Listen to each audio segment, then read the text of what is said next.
Forward. Is it possible to live in such a way that at our final breath we are able to say we fulfilled all that we were purposed to do in life? I believe it is. Not only is it possible, it's essential.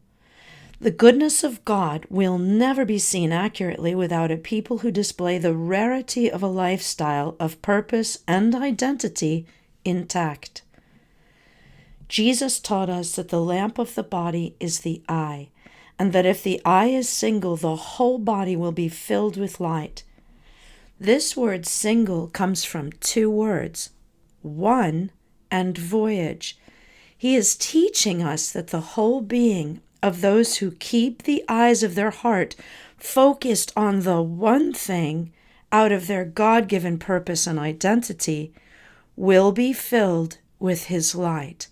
A life so anchored in identity and purpose is authentic, and it is the most fulfilling. Pedro Adao has written a wonderful book to help us in this regard. It is called The Finished Life. This book is filled with scriptural examples drawn from the life of Christ.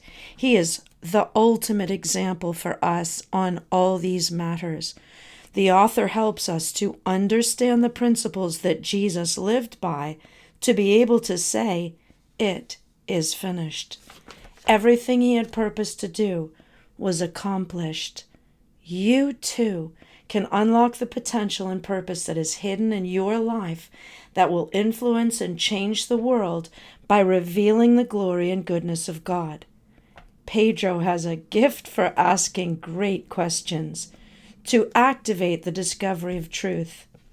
These questions help to start the process of changed thinking and give appropriate actions that move the reader toward fulfillment of purpose. I recently read an article by someone who worked in the hospice care. She was often the primary caregiver to patients in their final day and sometimes final hours. Because of this, patients would often tell her things they wouldn't even tell their own family members. At the top of the list, they felt the need to confess their regrets. I had heard that before, but what surprised me was what they regretted.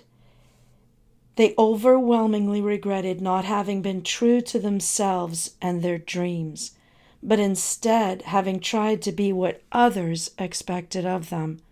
This is tragic because no one who discovers what God made them to be would ever want to be anything else. I am perfectly qualified to be me and horribly underqualified to be anyone else. This is part of the reason God is raising up people like Pedro Adao to assist us in this challenging part of life, walking out our purpose. The finished life is sure to do just that for all who read and embrace the principles contained here. Bill Johnson, author, When Heaven Invades Earth, Bethel Church, Redding, California.